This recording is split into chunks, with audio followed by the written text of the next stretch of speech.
Take door and leave door.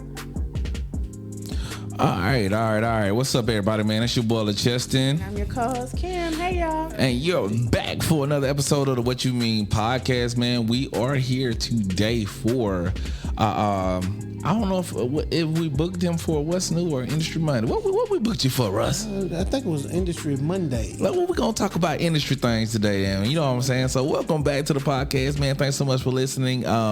You already know who we are because we just told you who we are. So we're going to go ahead and spin the table, man, and let our guest introduce himself for the night.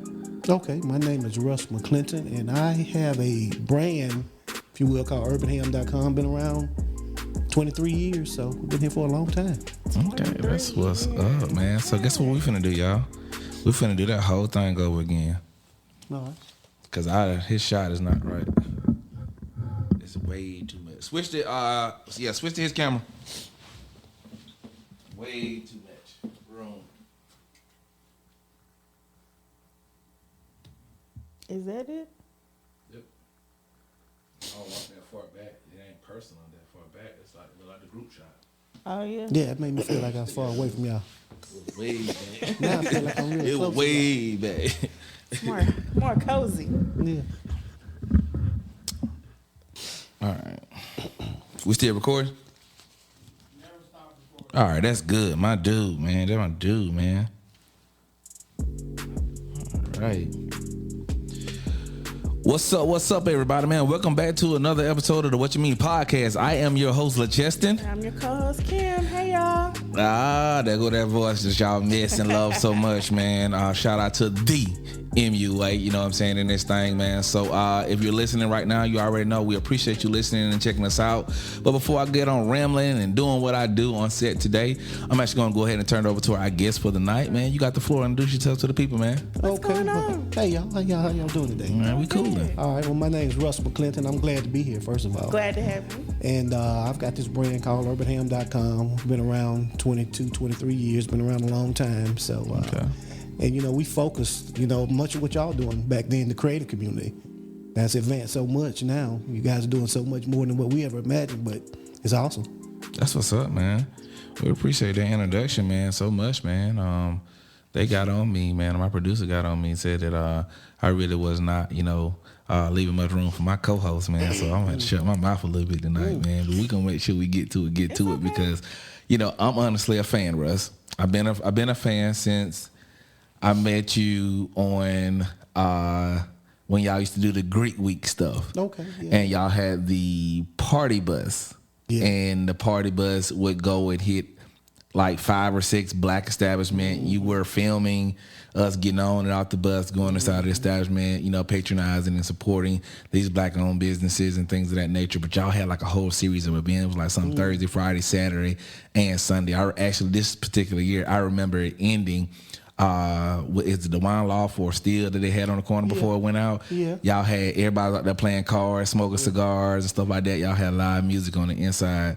So before we even get to Urban Birmingham, my first question for me personally, and it's for the culture and it's for the people out there, what happened to those? Does that still exist? It does still exist, but after the pandemic, we kind of slowed down with a lot of the getting out personal stuff. So we did a lot of stuff online. Like we actually did that weekend. It was called Grown and Greek Weekend. Exactly, that's the name of it. We did that online the next year. And in Chocolate, my old lady, she's a DJ, she's AK. Okay. So we had she had a DJ from each organization perform online. Okay. Then we did this documentary. It was real cool. The documentary, we talked to 5 pastors from each organization. Okay. And we talked about the Greek community and the church. Okay. And how they, kind of come together, and then what's keeping them apart, and what's helping our communities grow, and all that good stuff. Still online on YouTube. That's what's up. I'm going to have to go and check that out. It's called Divine Sunday. Okay. So check it out, Divine Sunday. Okay. So when did you first have a first encounter or meeting with Russ? Because I've actually met him. That's what I was telling him earlier before we started filming. I actually met him in like 2011, 12. It was at Steel. Okay. Forever ago. Well, I remember first meeting LaCheston. He coming out hanging with the Sigma brothers. Yeah. Yeah. So I'd see him out, and then he started breaking his camera out and stuff. So I'd see him out. And he didn't really hang out a whole lot like all the rest of them. Man, I still don't even. Don't let him fool you. I'm for real. I still don't even do that now. Like for real. It was always good to see him because we didn't see him much. Don't do that, Kim. We've been cool. Don't do that. Don't when do it that. came out, that was good. I'm just kidding. Well, and it's the thing, man. I think I'm one of them people, man. And again, thank you for giving the platform and the podcast the kudos that you just gave it, because I caught that gem that you said about what you guys were trying to do for the culture and give back to the community and make sure that their involvement and the knowledge is out there with your movement and what you were doing, you know what I'm saying? But nowadays it's kind of shifted with everybody wanting to see the content and all this, that, and the third. And that's essentially what we try to do, man. When we come here and we kick it on the podcast, I'm not going to lie to you, bro. Sometimes we come in here and we really have a real good time.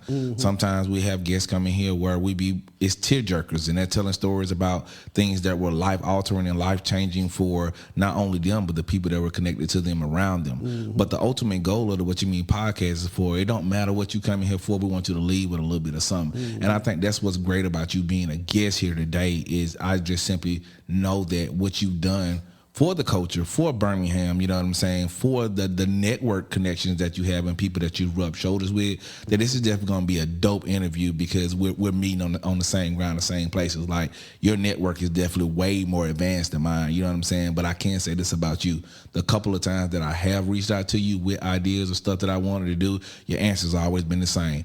Well, give me something so I can look it over and we'll set up a time to talk about it. You know what I'm saying? So that really matters. So I just wanted to play that back real quick and give you kudos for shouting the podcast out, man, for what you've done and actually seeing that we're trying to reciprocate that with the platform that we're trying to build. Right. So who is Russ McClinton, for those that don't know you? So let's give you a little bit of my past. I'm a Birmingham boy. Grew up here, went to West End High School. Okay. Then West End. Yeah, West End. Is our school. Pilot. School is going, Pilot, but I was on the Jackson Elementary side. So okay. It was off the chain in Pilot. Anyway, I went off to school, UAB for a while. That didn't go well, so I went to the military, came back, went to Troy, had a family, got grown kids now. So in between that, I was coming back from, I was living up in the D.C. Metro. So I came back, and then while I was coming through Atlanta, for some reason, I'm going to God scene. It's like URBNHM.com just hit me in the head. And so I back up a little bit. I went to D.C. I finished my degree in computer science from Troy. Okay, I'm a computer science major, too. I know, we talked about that. So I went to Troy, and when I graduated, I ended up getting a job in D.C. So I had a great opportunity there. I was like one of the 50 interns that was brought there to work with this guy named General Edmonds. And believe it or not, this was kind of like internet. It was like bringing the internet out. So I got a really early chance in working with the internet and the war fighters. Okay. So our job was to create web pages and multimedia and stuff like that, so that the people out fighting wars in other countries could order whatever they needed. Okay. Or they could talk to their bosses or higher ranking or commanders, whatever the case may be.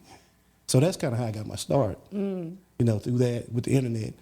And so I was in D.C. 5 or 6 years, and I was like, I'm just ready to get on out of here. So I took a job in Huntsville.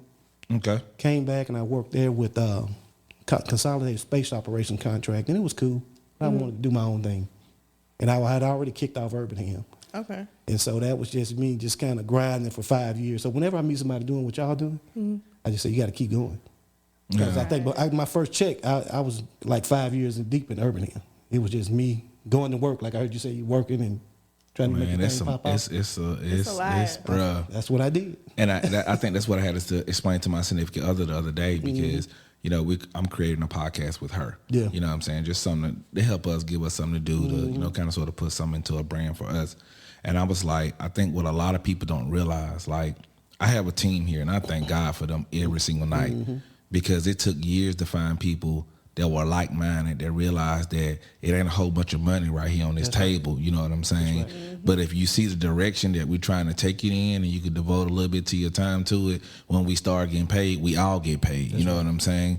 So I'm going to make it as easy for you as I can. But what I was trying to explain to her, I was like, I'm going to set this stuff up. You going to come in here and sit and talk on this microphone, and then you think it's done. Right. But it's not. Right. I said, I got to take this audio and get this audio right. That's right. I said, I got to take pictures. I got to edit. I got to add lower thirds. I got to add transitions. I got to make sure stuff look the right way. And then once I do that, then I got to put it through handbraking, reduce the size so the upload don't take that long to get on the YouTube. right. And then once it do that, then I got to share it on social media sites to let people know that it's available then and it's out. I was like, a lot of people don't understand the back part of it. You know what I'm saying?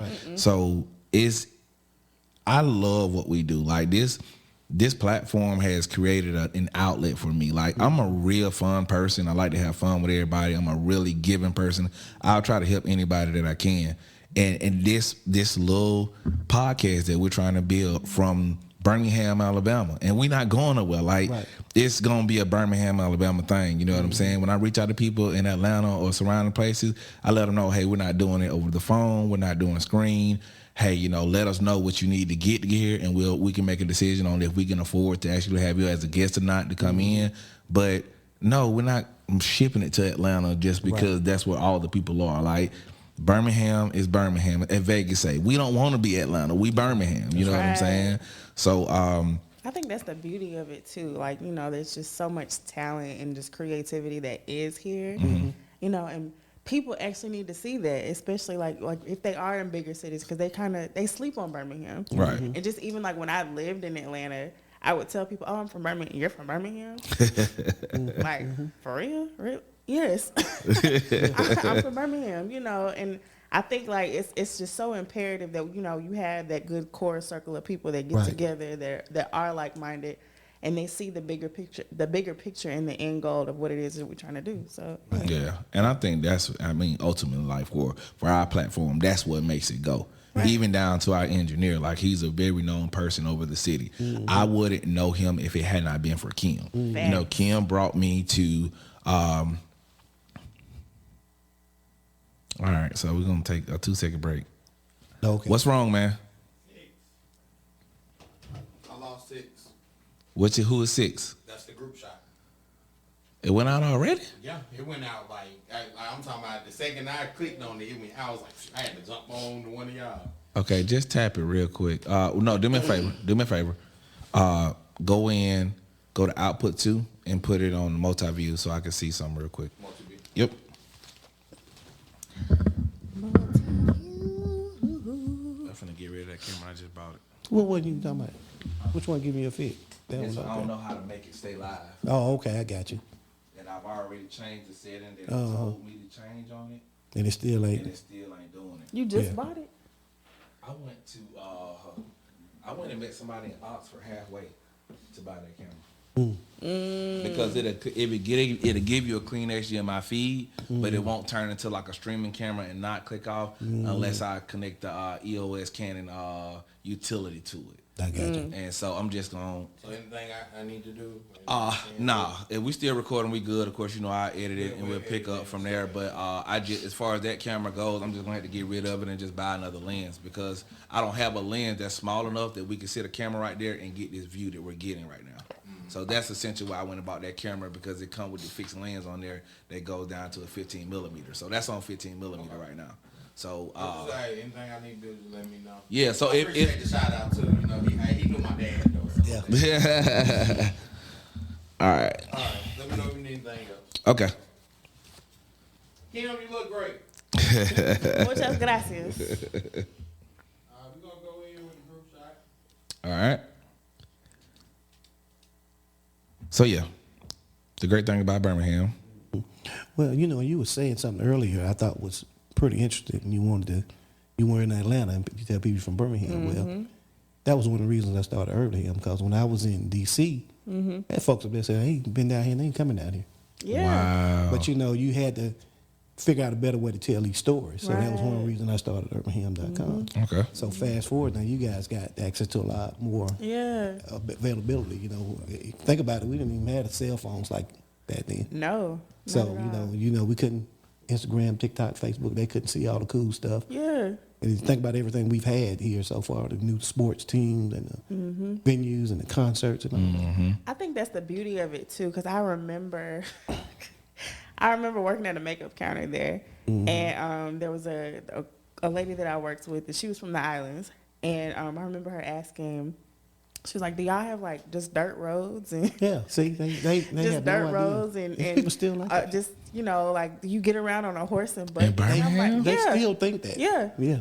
Because she's never been here. There are people who legit will not come to Alabama, period, because they think it's just so country. What they saw with the civil Yeah. rights movement. So, okay. And I think the beauty of living in a different city or just living in a bigger city for a long period of time, or even for a short period of time, you're able to take certain elements from that city that you learn, or just from meeting other people, networking with other people, and you're able to bring it back here. Yeah, that's true. Gotcha. And I mean, because I'm from a small podunk town, like real talk. You know what I'm saying? Well, we actually have dirt roads. You know what I'm saying? Yeah. But I know the difference between my hometown and Birmingham, Alabama. Like, I mean, it's like I used to say when I was coming up here and I would hear little birdies talking about developments and things that were coming to the city of Birmingham when I first moved up here in like late 2010. Yeah. I was like, my thing was at the time before I basically became a Birminghamian, if that's what the thing was. Yeah, Birmingham is eventually going to be a smaller Atlanta.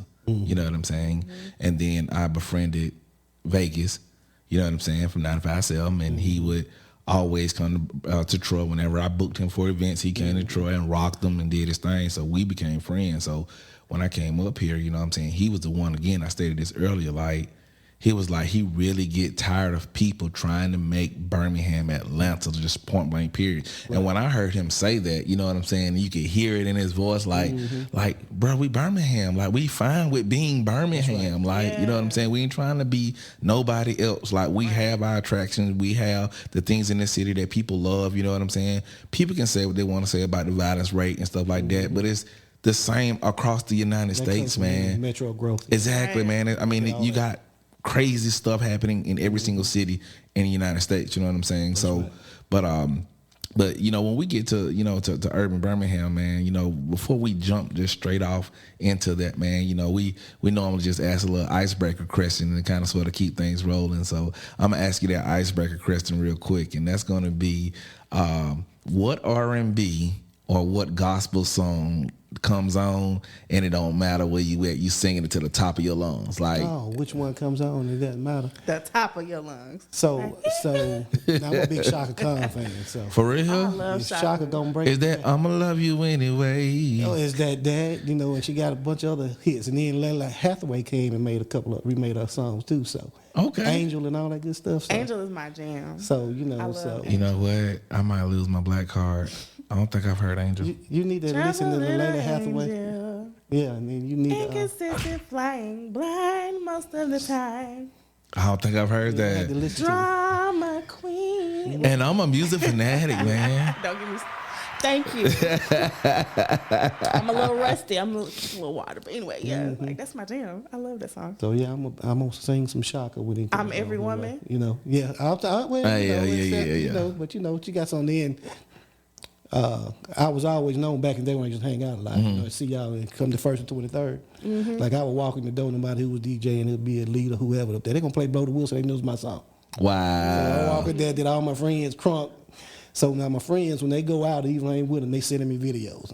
They your song, they your song, they your song. Blow the whistle, that was my thing. That's crazy when you enter a room, you got people that already know, like, kind of sort of like what you want to hear. Yeah. Because I've noticed from following you since we've been friends, like there are a lot of people that absolutely adore you. Like I see you supporting a lot of people. Every person that you love or that's in your circle that you consider a friend, when it comes to like their birthday or something like that, you're gonna post something, you know what I'm saying, that you done took a picture where you was out hanging with them or whatever the case may be. So, if we were to call one of those people on the phone right now and be like, hey, if you had to describe, Russ in a couple of words, what would they say? I think they give me some good words. I try my best to treat people the way I want to be treated. Grandma. And I just think we've got this culture here that I felt needed to be nurtured, especially the creative side. Okay. Because we just got a great creative community, and it was always like we got to go to Atlanta, we got to go somewhere else to really make it. And I've had the opportunity to work, as a business owner and contractor consultant with the city. So I've worked with several different mayors, and now we're seeing like with Mayor Woofing, you're just seeing a real progressive attempt, and he's a part of that creative community too. Right. Yeah. So you're seeing a real aggressive attempt to do things for community that I've never seen before. Now, you mentioned earlier that you've seen a shift just in the creative community, just from like, let's say 10, 11 years ago. Yes. So what does that look like to you now? So to me, you know, it's definitely with the onslaught, you know, more media. You know, I can think of back in the day, you know, you think of somebody that's doing what Cheston's doing here. Yeah. And they didn't have, this was a $200,000 operation then to do that. Right. You know, I knew a guy that had a studio that he could do commercials, and he probably spent $500,000 to get that set up, and he was the only guy in town really able to do that. Yeah. So, but still with that, you know, he probably wasn't getting all the work. Right. So, you know, they wasn't sending people just to him, you know, so he still had to kind of get out there and get to work. So now it's much more manageable. You know, you can afford it. You know, now you just got to have the talent to do it. And that's the unfortunate thing about it is you get people that say, hey, I'm a content creator, but then, you know, Like, they don't know how to do that. Don't know. Yeah. Don't know how to, they don't know how about nothing about the content camera. are you creating? Don't know about editing. They don't really know none of that. You know, I do Yeah. all that on my phone. I use Canva. Well, that's cool, but, you know, It's if you Canva. want to keep growing, you got to get to some professional level, too. Yeah. Exactly. know, I'm so Photoshop still selling for a That's reason. what I'm saying. And that's where you're going to get your, you know, and if you decide you don't want to do that anymore, in order to keep growing, you know, you need to know how to use that. Put you on your resume. They're going to go and see what you've done. I can guarantee you somebody come in and see what the chess has done from ESPN, they're going to be impressed. Right. So, okay, well, we might need to take this brother on the road with us or something like that. You see what I'm saying? I'm ready to roll too. Name it to claim it. You see what I'm I'm ready saying? to roll, And baby. see, and that's I'm not gonna say that that's unfortunate, but the fortunate part about it, somebody would do that. Yeah. You know, we may lose him for a little while, but when the folks always come back. Right. You know, because he would have to go off and do what he needs to do with whoever, and we see that all the time. Folks leaving, they come back, and they just do great things for the city. And so right now we're just seeing a real big boom. In Birmingham, you guys seeing all the stuff. You know, we got professional, semi-pro sports teams. We get some concerts. Like, man, come on, we getting Janet Jackson coming here. That would have never happened. Man, really. Dave Chappelle. Dave Chappelle and Chris, Yeah, that Chris kind of Rock stuff was is never coming. happening. Them icons, man. Yeah, and that's because of the renovation to the legacy, you know, which takes some force out, and you got to spend some money to do that. Right. That investment is getting people to take a look at the city now that never looked at it. I can't wait on them to find the real Kevin Hart in, man. I know a friend of a friend of a friend that, you know, kind of sort of semi has a, you know, relationship with Kevin Hart, and they've had the power to bring Kevin Hart here. But I think, and I'm saying this off the record because I don't know, I don't have it written in paper. Kevin Hart didn't say it to him himself, but I don't think he's like a real big fan of Birmingham, you know, just because of, I know from certain events that I've been a part of here, with so much thought, so much processing, so much execution, and so much money went into it, and then you get 20 people to walk through the door. You know what I'm saying? So it's like a complete tank. You know what I'm saying? So the one thing that I've learned in this city is if it's gonna support you, it's gonna support you. You know what I'm saying? We went to the show recently. If it's not gonna support you, it's not gonna support you. He sold out. He had a show here, a couple months ago? Legacy Arena. He sold out. Wow. Took the phones up and locked them up. For real? Yeah, but you know, but that's another testament of, you know, you've got people that know the business now, you know, and promoters that really know what they're doing. Like I was just talking about these guys today to a young lady that I've worked with out in Fort Lauderdale, this Black Promoters Collective. And so these guys, you know, I knew immediately when they rolled out some shows like right after the pandemic. I said, oh, these guys got it figured out because they had a great lineup. If you ever go to their shows, you know, they got tours through all these cities. You know how much money it takes to book these artists for 30 cities? Man, And we I talking already not know. just one, but, you know, they might run 3 shows and they got 10 artists among those shows, you know. So, like, they got New Edition, Guy, some more folks coming here in March. So that's a big deal. Yeah, and I mean, I think though, like, you know, the new editions and stuff like that, like, them people just ain't never really gonna get old. Just to be honest, it's like bag that thing up. Like, it don't matter. You know, you can pay it 20 years from now, it's still gonna do what it do. Yeah, it's a part of our culture, you know. It is. Yeah, big deal. So let's so urban Birmingham, like when it comes to the industry, what category would it fall under? So we started off as, and I guess you kind of still say that today. You know, kind of we started off kind of like a directory, you know, if you will. We kind of just people could come to the site and find out. Mostly, it's always been about events, but finding the events, and then we used to try to list businesses. But if you ever get in the process of, and it's a little better now, but the process is trying to register Black businesses and keep that updated. The biggest part is always the maintenance. Right. You know, and then I hate to say it, but you know, our culture is just the worst at. We'll start a business and shit ain't working, so we'll be done in Yeah. 2 weeks. You don't really work the wheel. So now you think your database got a bunch of businesses in it that the folks just like, man, I don't want to do that no more. I ain't make no money the first 2 weeks. Right. So it's the longevity of it, and then and having a process of vetting people to make sure they're invested. If I walked in here and saw this, he gonna be around for a while because he ain't finna just leave. Well, Man, man, you know what I'm saying? to be completely honest, man, that was probably one of the scariest steps with coming into this studio was like, the amount of money that I used to operate this studio, that's the amount of money that I was actually saving every single month, if not more. That was just being dropped into my savings account. When I came in here, it was supposed to be 10 racks to get everything done. It was double that. You know what I'm saying? So it was, for me, just again, I try to put out the energy that I want back. Going back to what grandma and them say, you treat people how you want to be treated. So any type of way that I can support the people that are around me, I always try to do it. You know what I'm saying? Because they say the best form of advertisement to this day is still word of mouth. It's still that, because people gonna have to vouch for you. Yeah. And now social media has gotten so saturated with, buy this or buy that or do this or do that. Now you don't know if you can trust it. The trust factor is and that was a big deal in marketing too. We always talk about the used car salesman mentality, whatever. But when they can genuinely feel what you're doing. I've actually walked in rooms with folks, man, and they like, man, I just like what you're doing, man. What you need me to spend with you? I mean, that literally happened. I think that happened to me for the first time. Yeah. I may say 6 months ago. Yeah. Went home for, I actually tried to start an official alumni association back home in my hometown, Evergreen. Okay. And at the time, I was emceeing and hosting a lot of different events in my hometown. And there was a lady, shout out to Brenda.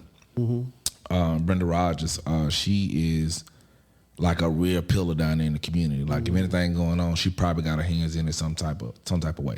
And she ended up reaching out to me and was like, I seen that you tried to roll out, the thing for the Alumni Association. And she was just like, the thing is, that I've learned over the years with serving our community is you had to take baby steps with them to show them exactly what's going on. So she ran this all alumni reunion type deal for 5, 6, 7 years. And then she called me one day and she was like, hey, they're ready now. Yeah. They're ready now. So she called me and we put a presentation together at her business. I bull junk you not, only 7 people showed up to find out the information. But the 7 people inside of that room invested in me, and there was one particular guy in this room. He says, the city needs this, the community needs this, and the older heads want it. Yeah, he said, I need you to understand that the older heads are the ones who have the money. And I'm telling you that if I put your face out there, they'll support you and give you what you need. He pulled out his checkbook. He wrote me a check. He said, from now on, when we need you in Evergreen to come do anything with this, because we want you to get it off the ground, we're choosing you to do this. He says, you don't pay for your lodge, you don't pay for your travel, and anything else you need, you let me know, and I'll let everybody else know. He was like, I need you to see it through and make it happen. You know what I'm saying? Right. So we're talking about a whole, going through the steps of just telling them, let's make it an LLC first, just so we can get everything we do, and we'll wait on the 501c the paperwork to come in. Once they come in, we can transfer over things of that nature and just legitimize it as an actual organization so people can jump by. But that was the first time that ever happened to me, man. Like, I've had my next door neighbor, man. She's very, very supportive. Through and through. And she introduced me to a millionaire here in Birmingham. And she introduced him to me for certain reasons. But once he met me and he came in here, I think he just changed up a little bit on what he specifically wanted from me. You know what I'm saying? And I never forget, one of the last conversations he said he was just, I'm at a point where I'm just tired of giving to people. I need people to show me what my giving is going to give them. And I was like, I understand that. I said, but I'm a paper person. I said, whatever you thinking that you need from me as an investment or whatever, you need to put it in black and white so I can understand exactly what I'm doing. Because, to me, people willing to invest in you if they want to or whatever the case may be can almost be just like a 360 deal in the rap game. If you don't know what you're doing and you just take these folks' money, you ain't going to own your company no more. They going to own your company. Right. You see what I'm saying? LeChester, he a paper person because first podcast I had to fill out signing stuff. I was like, what in the world, Chester City? And you know But what? he was about his business. Yeah, But very much so. and my lawyer and my lawyer told me, he said every guest you have on the podcast get a podcast guest release form. And the podcast guest release say you get on here and you say whatever the case may be, but we're going to broadcast it. You're responsible for what you say, and if you get in trouble for something you say or something you do or get attacked, you can't come attack the what you mean podcast. That's how you know you about your business. It's just simple, man. You know, I done had some people that object to it, but. I tell them, if you don't want to sign it, it's cool. I appreciate you willing to come, but we're going to move on, you know, because if something transpires or something happens, if a clip with you go viral on TikTok, I don't want you calling my phone talk about we owe you some money. We don't owe you no money. But see, that's what people got to start appreciating, you know, when you putting it down on paper like that, you know, that makes it official. They got to start appreciating that. It ain't no back cut, no shortcuts or nothing like that. You're handling the business. And so, you know, I can appreciate that because, you know, we need to do more of that. So tell us more about this directory, man. How do we get onto it? So UrbanHam.com, like I was saying, it kind of started off as a directory. Now, you know, we still do a lot of events, and I've got some, you know, some long-time loyal clients, you know, like the Stardome, you know, that advertise with me. You know, I get, you know, some promoters that come to town and advertise with me, some, you know, some businesses. And I mentioned the city of Birmingham and the county, and you know, just whoever needs to get the word out about some things to a certain demographic. Right. And that was another thing too. You know, we've been, you know, approached about kind of changing what we do, and you know, why do we just deal with that certain demographic? But that's just what I wanted to deal with. So that was just my piece of the pie. Yeah. You know, and I wanted a loyal base from that, and that's what I got. Right. You know, and so, you know, when Facebook came out, you know, and you know, it's funny because I remember when I first started, you know, my dad is an engineer, and he was like, "Man, I don't know you might not make no money with this because, you know, black folks ain't on the internet," and we weren't. Right. So I had an internet business, you know, targeting black folks. We just wasn't on the internet. Yeah. So, you know, fast forward, then Facebook comes out, and I'm like, oh man, we probably about to shut down because we can't keep up with this. But there was always a way to reinvent yourself, to use those tools to promote what you're doing. Like I heard you mention earlier about, you know, ads and all that stuff. It's vital to what you're doing to grow this. So that allowed us to, you know, reach more people and grow. And so now, as I mentioned earlier to you, two things I want to say. The first thing was, you know, we were talking about, the young lady that was sitting here earlier was talking about, what do you do next when you were talking about the ads? And and I said something like, you got to keep going. You know, you heard me say that. And I was telling her, I said, you guys at the age now where a lot of your college friends and people that you went to school with, they're going to start becoming senior VPs and marketing directors and all that. They're going to be calling you for stuff. That's what happened to me. They start calling me. And it's just like it just happened. Man, I received that. They see what you've been doing, and now they're in a position to say, "Hey, well, I got a budget. They spend it with you because I know you know what you're doing." Or hey, I know somebody that needs this service from you. So they'll start calling you and getting in touch with you and spending money with you. It's gonna happen. I tell you, just keep doing what you're doing. You know, that's a big deal. So that was the major thing that Danny Austin saying as well. Yeah, he was like, "Man, you just gotta wait your turn." It'll come around and it'll be your turn. And you know, you kind of hate to say it like that, but I mean that's kind of true. But the thing is, you know, you just kind of waiting to you're proving yourself, and then you got colleagues that really know you. Yeah. You know, it's hard to go knock on the door and sell yourself, but when you got people that's coming up with you and they're growing just like you are in their profession. Right. So you know they'll they'll get their own practice, and they say, "Well, I need you to come do this for me." You know, or they'll get their own law firm or pediatrician or whatever the case may be. And then that network just starts growing for you. And it gets out the state and out the country. You start getting clients from everywhere. Okay. So what advice would you give to someone that's wanting to just even start their own business? I think that's the biggest thing is starting, no matter how small it is, you know, and start. And then always apply some time to it. So even if you have a full-time job, when you get off, you know, you come home and you spend a little time with it. And just slowly grow it. Don't get so caught up in, I didn't sell anything or nobody's calling, my phone's not ringing. I remember my phone didn't ring. Now some days I sit there like, damn, I wish his phone started ringing.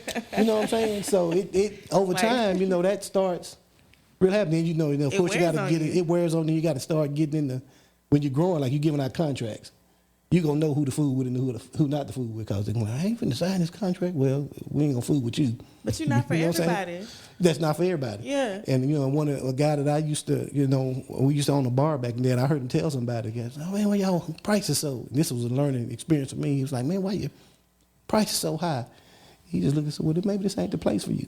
That part. Boom, you know what I'm saying? So everybody's got something that they like. Yeah. I And feel you just like- got to attract that audience. I feel like I can definitely relate to that just as a makeup artist because Yeah. even a few years ago, like once the pandemic hit, I was like, I'm about to hang up my brush book. Mm-hmm. Like I had seriously considered just hanging it up all together, and God was like, "Oh, I'm gonna show you."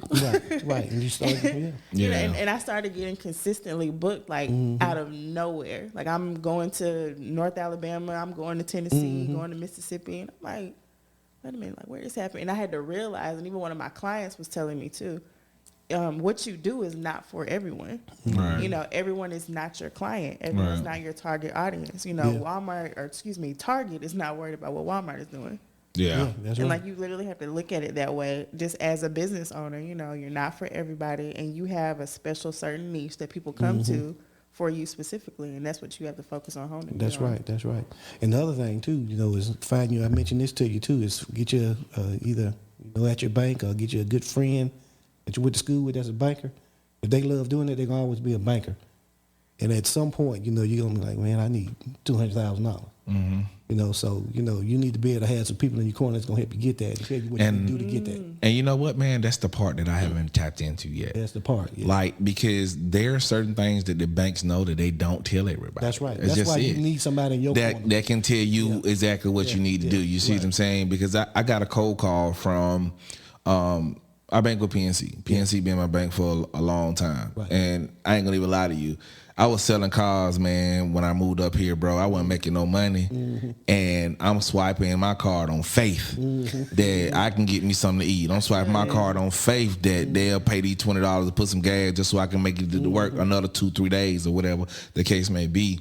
And they carried my behind, bro, like through all that bullshit. You know what I'm saying? So I was like, okay, this bank been good to me. So I literally do everything with them. But anyway, Hoover Commons is the branch that I opened up my initial account in. So anytime I need to handle any business, I try to go in there because there was always somebody in there that I knew. Yeah. So there's a new lady over there. She cold calls me the other day, and she's talking to me about, hey, I just wanted to call you and reach out to you, set up an appointment maybe for you to come back in to discuss some of the things that you could do with your account. I said, can I speak freely and honestly? And she was like, yes. I said, look, my personal finances are okay.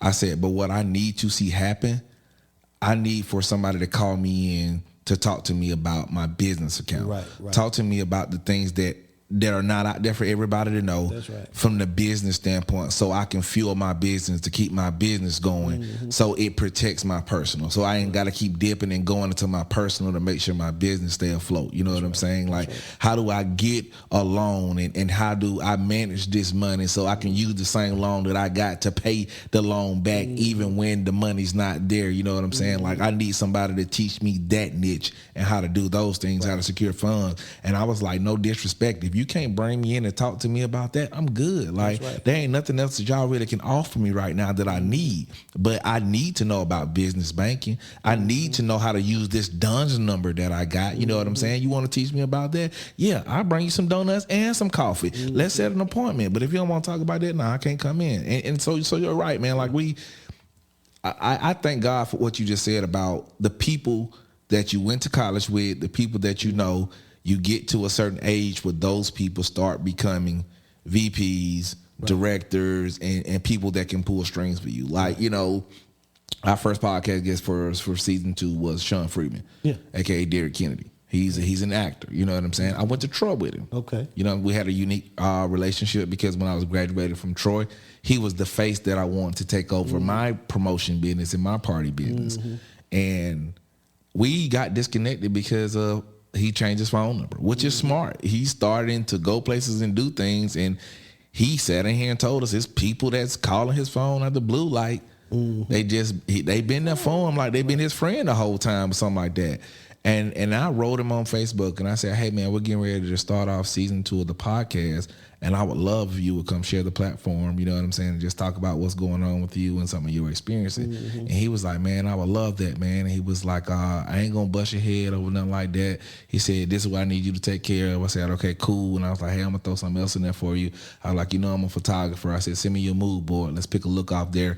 We're gonna shoot the look, you know what I'm saying, here, and we'll throw that in as a package away. He was like, bet, I appreciate it. And he came, man, you know what I'm saying? And it's the same person that is really sharing the floor and sharing the camera and sharing scenes with A, B, and C-list actors, you know what I'm saying? Like, he's in the room with these people, and he answered me on Facebook, and then he was like, "Hey man, here's my number. Lock me back in again." You know what I'm saying?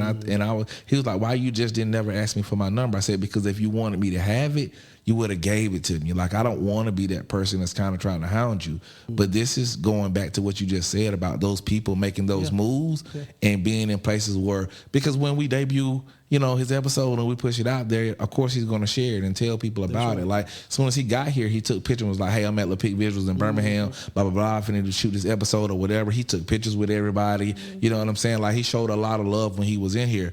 And a person with that platform, that's all you can really ask for. You know what I'm saying? I ain't asking you to guarantee me 1 million followers or nothing like that. But you taking a picture with my staff, making them feel like they're not making you feel uncomfortable. Everybody's just on the same vibe. You sit here, you share the room with us, and you put it out there for the people to know that we're here and when they need to go check us out. That mean the world to me. That's right. You know what I'm saying? So I'm definitely hoping that as, you know, the podcast starts to move forward, that we'll have people that know Kim, because Kim know a lot of people. She showed me she knew a lot of people in our first season when we did our Mother's Day and our Father's Day segments, and we were reaching out to entrepreneur and business owner type of mothers and fathers to come in and just talk about the balance of life. You know what I'm saying? As a mother and as a father. And there was some dope people that came in and shared the platform with us. You know what I'm saying? So, you know, it's a full round circle, man. I'm just hoping that, you know, God will keep blessing me the way that he blessing me and keep sending some people that I need to share the room with. You know what I'm saying? That can be like, you know, you leave out of here 2 weeks later, "Hey man, I got this going on. Can you stop by? I want to talk to you about something." You know what I'm saying? Just because you recently just seen me 2 weeks ago. You know what I'm saying? It ain't that you don't know me or want to give me no work or nothing like that. Right. Sometimes it just come with when you see people. It will just refresh your mind that you seen them.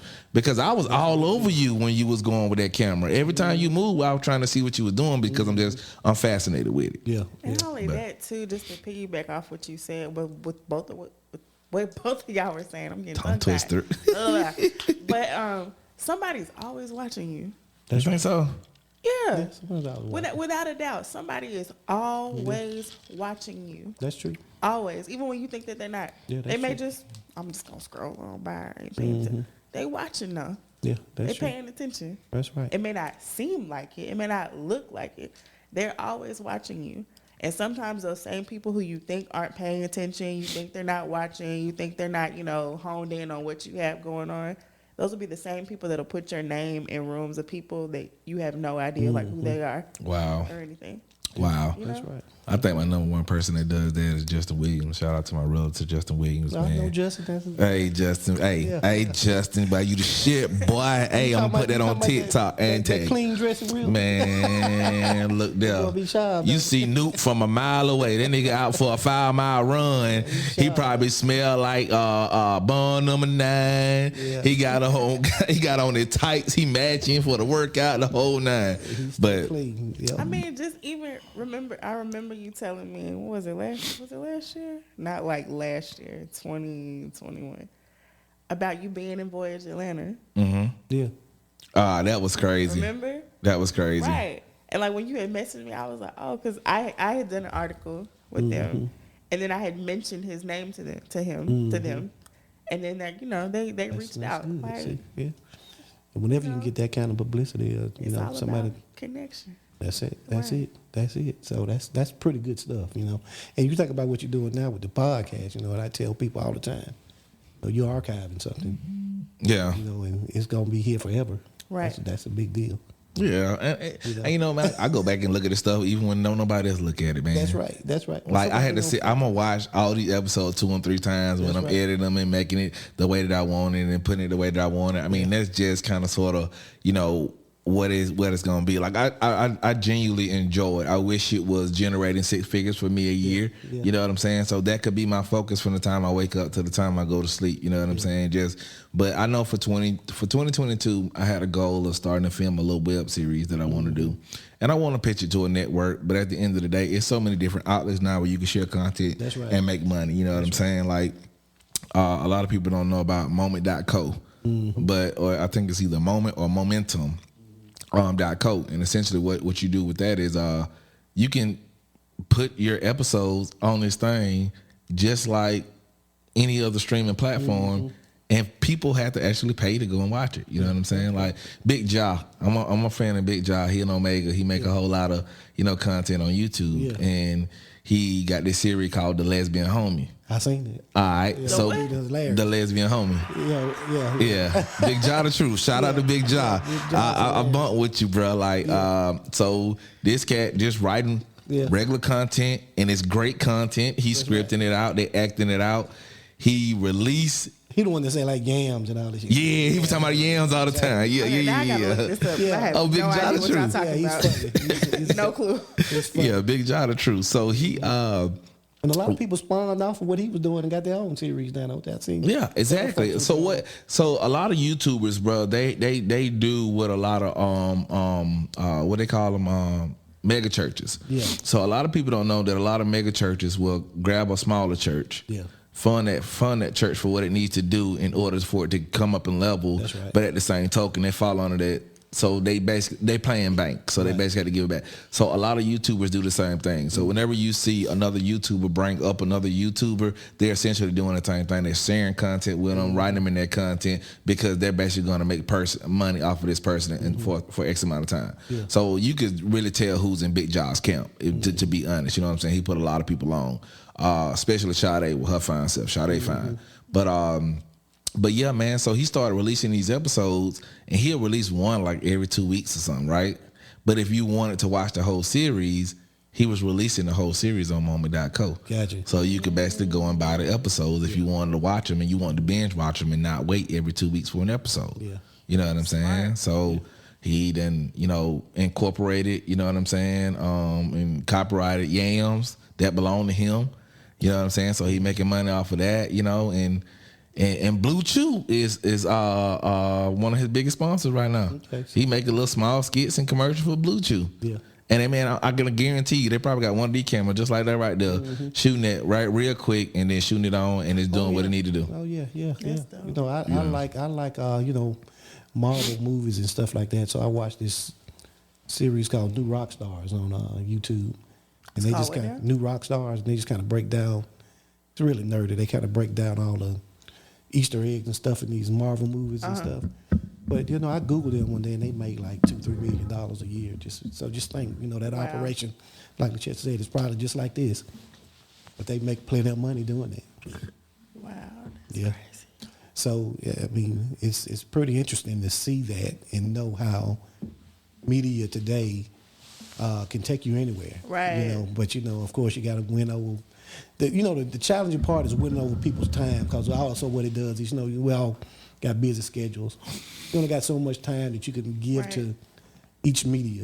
So now your opportunity is, how do I win them over? So for me with URBNHM, it was just I'm just gonna deal with events.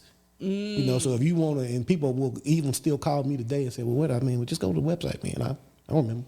We list events, and we list black-owned restaurants and just mostly social stuff. Venues and that sort of thing. So that was just my. Is it free or is it paid, Russ? No, that part's free. Now we used to have a paid model, but when content started just getting out there and everybody was doing it, that really devalued that part of it. Okay. So now people got Facebook, so we don't really need to pay you to do. So now for us, it's kind of twofold. What we do is we make money off, Google. We make money off people advertising with us. We added merch during the pandemic. We sell merch down there. Merch look good now. I need to bring y'all something by here. Okay, then. And then the other thing that we're starting to focus on, and you mentioned this earlier both of you did, about people out of the area. Yeah. This is a big travel market too. So, we're starting to try to focus on tourism. So when people come to town, they might, man, where's this little finicky food is good, but I want a chicken joint, so we want to be able to come to our site and figure out where to go and what to do and all that good stuff. So I'm gonna give you this. I'm gonna drop this nugget on you too, man. I tried to link up with Davenport. Yeah. Davenport is a hard guy for me to get up with for some odd reason, and Danny. Okay. So these three guys, man, us three guys, I created an experience that I wanted to do. I wanted to film it and just release it on YouTube, you know what I'm saying, so people could see us doing what we do. And I told them, I said, hey, this is the thing. If it ends up being successful, we need to take this experience and we need to put it on Airbnb. So when tourists are coming to the city and they're looking for experiences, they can book this experience because it's going to be an experience. You know what I'm saying? Yeah, so it's a lot of little irons that I have in the fire that if I can't, the business maturity, all right, the business maturity has shifted me to, if I can't get the backing or support that I need to pull off a new endeavor, I got to keep it on ice. That's right. Because I'm already stretched thin. You see what I'm saying? So I just talked about that really vague because I didn't want to put it out there and somebody take it and they do it. You know what I'm saying? But when Davenport tell me he ready, when Danny tell me he ready, because these are the two people that I've shared it with about doing it. So I would feel bad to go try to get two other photographers to do it with. And they say they're ready to go. We can make it go. Right. Another major thing that I don't really mind telling you about, and I might need to get what you on it, to be completely honest. You know how you'll catch Ricky Smiley every now and then on the radio, and when they get to talking about these award shows, how they hate the award show, they really wish that the culture would just focus on the award shows that's for us and amplify those and make those big. That's how I feel when it comes to Black artists as photographers, content creators, chefs, all that other stuff. So I've created a whole nother brand called Safari, just strictly for that. But I also created an award show for photographers under different genres. You know what I'm saying? So I'm going to talk to you a little bit more about that off camera. It may be something that you're interested in, man, it be something that you're not interested in. At the end of the day, Carlos Hall, shout out to you. This is what he taught me. It's always enough money to go around. It is. You know what I'm saying? It's always enough money to go around. And I'm the type of person that at the end of the day, if it's going to be successful, I ain't even that hungry about the money, because you know what? The next 2 or 3 times we do it, it's going to overflow. You see what I'm saying? Like, I get it. You know what I'm saying? But like we talked about earlier, like-minded people getting it. It's just about people actually getting it. But since Urban Birmingham has been this thing that's been around for so long that I didn't even know it had been around for that long, and that explains why your events that I've been to, I've never seen an event that you extended an invitation or Todd said, hey, this is what we going to or what we doing or whatever the case may be. And even the relationship that I tried to develop, that I have with DJ Chocolate, you know, I tried, once she told me how she was doing the stage play and the acting and stuff like that, as I was meeting people, I was always mentioning her name because I done got burned by trying to put people on and they don't show up or that. So the only person I talk about, if you talk about acting right now today, if you ask me if I know somebody that can fit a role, it's going to be her. You know what I'm saying? Because I know that she'll actually show up. She'll actually do what's being asked to be done to see if they want to cast her, they want to screen her for something. So, you know, word go a long way. And I think word and network with what you're saying and what you're doing is all works hand in hand. Yeah. It's all a big deal. It's all a big deal. What do you see for the future of media? Of media? Yeah. That's a good question. You know, I think, at one time we talked about how the internet wasn't even using a quarter of its potential. And we're probably still there, because you got to think, when I started, we didn't have phones. So right now I was out there watching the game on my phone.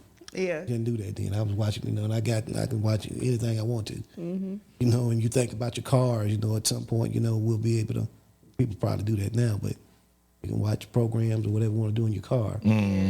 So, that technology is going to keep advancing. And you look how far we've gone. Now, some of these companies aren't even 10 years old. No. That are billion-dollar companies, just for that need for media and content. And that's just going to keep growing, I think it'll keep being defined by young people. So keep watching what they're doing. And they're going to be the ones that saying, hey, this is what we want.